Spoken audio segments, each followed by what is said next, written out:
بڑے فخر سے بتاتے ہیں کہ میں تو 10 منٹ میں پورا پارہ ختم کر لیتی ہوں یا لیتا ہوں۔ ایسا ہرگز نہ کریں، کیونکہ اگر آپ کی ان غلطیوں کی وجہ سے اس آیت کا ترجمہ بدل گیا تو آپ بہت بڑے گناہ کے حقدار بن جائیں گے اور سزا بھی کڑی سے کڑی ہوگی، کیونکہ اللہ تعالیٰ قرآن مجید پڑھنے والوں کا خلوص دیکھتا ہے، اس کی مقدار نہیں دیکھتا۔ حدیث میں آتا ہے کہ جو شخص قرآن مجید پڑھ رہا ہے مگر اس کی زبان ساتھ نہ دے رہی ہو لیکن وہ کوشش کرتا، بے شک اٹکتا رہے۔ اللہ کے نبی صلی اللہ علیہ وسلم نے ارشاد فرمایا کہ اس اٹکنے والے کو دگنا اجر ملتا ہے، جیسے کہ ارشاد ہے کہ میرے حبیب قرآن کو اعراب تمام کیفیات کے ساتھ خوب ٹہر ٹہر کے پڑھا کرو، ہم ان قریب آپ پر ایک بھاری فرمان نازل کریں گے۔ قرآن مجید کو صاف آواز میں پڑھنا چاہیے۔ اکثر لوگ قرآن تو پڑھتے ہیں لیکن ہونٹ نہیں ہلتے کہ قرآن مجید کو آپ دل ہی دل میں پڑھ رہے ہو، لیکن قرآن مجید کی تلاوت نہیں کہہ لائے گی۔ اس طرح سے ذکر و اذکار کیا جاتا ہے، اسی لیے جب آپ قرآن مجید پڑھ رہے ہو، چاہے آہستہ پڑھو چاہے زور سے پڑھو، مگر لفظوں کی ادائیگی آپ کی زبان سے ہونا ضروری ہے۔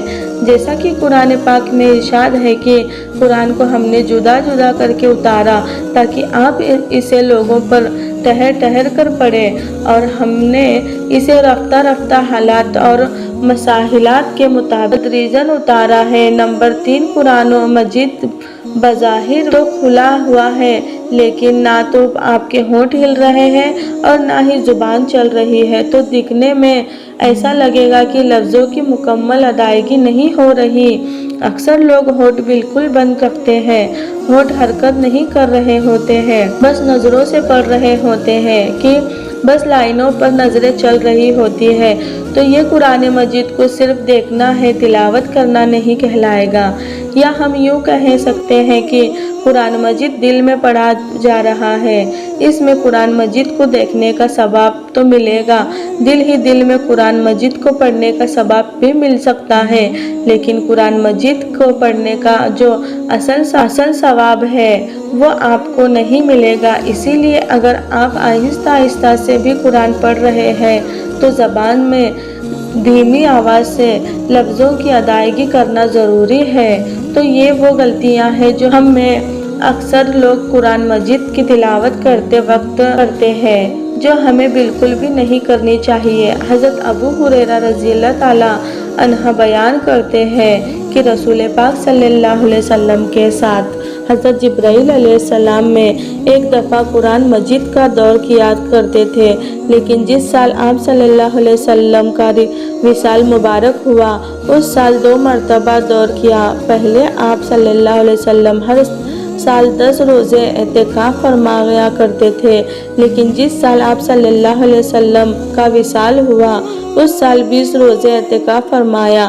حضرت عائشہ صدیقہ رضی اللہ تعالیٰ عنہ فرماتے ہیں کہ حضرت فاطمہ تو زہرا رضی اللہ تعالیٰ عنہ تشریف لائی اور ان کا چلنا بہو حضور پاک صلی اللہ علیہ وسلم کی طرح تھا۔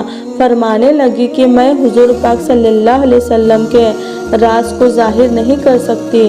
جب حضور نبی کریم صلی اللہ علیہ وسلم کا وصال ہو گیا تو میں نے ان سے اس بارے میں پھر پوچھا تو انہوں نے جواب دیا کہ جبرائیل سلام ہر سال میرے ساتھ ایک دفعہ قرآن مجید کا دورہ کیا کرتے تھے، لیکن اس سال 2 مرتبہ کیا ہے، تو میرا خیال یہی ہے کہ میرے موت کا وقت آ پہنچا ہے اور میرے گھر والوں میں سے تم ہو جو سب سے پہلے مجھ سے آ ملو گی۔ اس بات نے مجھے رلا دیا۔ پھر حضور نبی کریم صلی اللہ علیہ وسلم نے فرمایا، کیا تم اس بات پر راضی نہیں ہو سکتی کہ تم تمام جنتی عورتوں کی سردار ہو؟